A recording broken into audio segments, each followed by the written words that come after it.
কেতিয়াবা এক্সামত এই ধৰণৰ কুৱেশ্যনছ আহিলে ঘপকৈ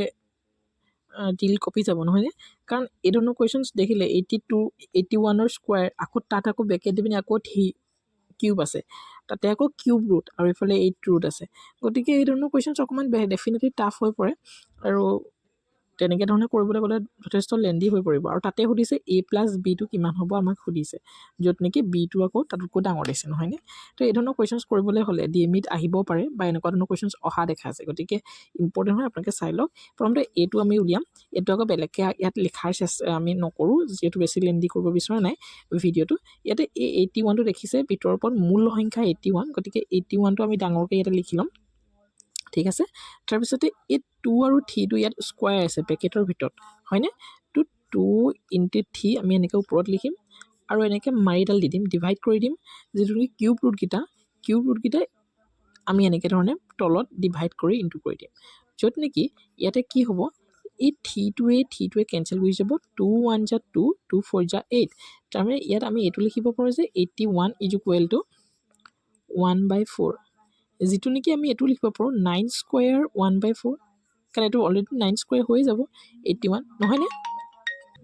তো ইয়াতে 9 স্কোৱাৰ কৰি দিয়াৰ লগে লগে 2 আৰু 4 কেঞ্চেল কৰি যাব তাৰমানে 9^½ আমি পালোঁ আকৌ 9টো আমি 3 স্কোৱাৰ কৰিব পাৰোঁ 3 স্কোৱাৰ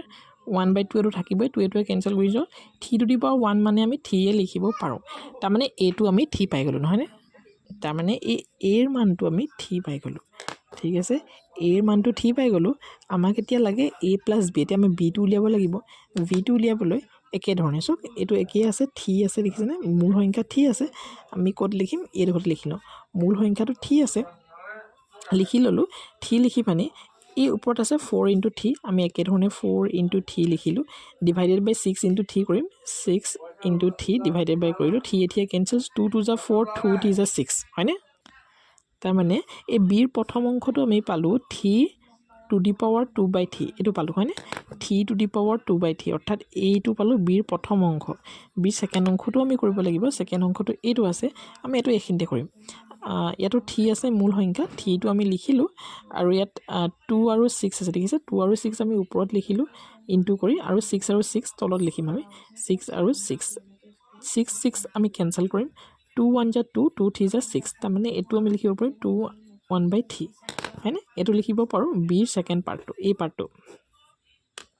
এতিয়া গোটেই বিটো আমাক লাগে গোটেই বিটো উলিয়াবলৈ হ'লে এই প্ৰথম পাৰ্টটো আৰু এই ছেকেণ্ড পাৰ্টটো দুইটা ইনটু হৈছে তাৰমানে প্ৰথম পাৰ্টটো এইটো ছেকেণ্ড পাৰ্টটো এইটো তাৰমানে 3^2/3 ইনটু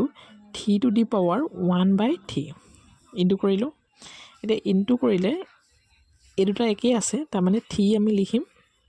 এনেকৈ ধৰণে পাৱাৰ থাকিলে ইনটু এনেকৈ কৰে একে থাকিলে 3 লিখি পানি এই দুটা প্লাছ হৈ যায় তাৰমানে 2/3 প্লাছ 1/3 আমি প্লাছ কৰি দিম 3 আৰু এই 3টো আমি কমন লৈ 2 + 1 3 কেঞ্চেল গুচি গ'ল 1 থাকিলে 3^1 মানে 3 হয় তাৰমানে b টো আমি 3 পালোঁ b টো 3 পালোঁ a টো 3 পালোঁ তাৰমানে a+b কি হ'ব 3 + 3 তাৰমানে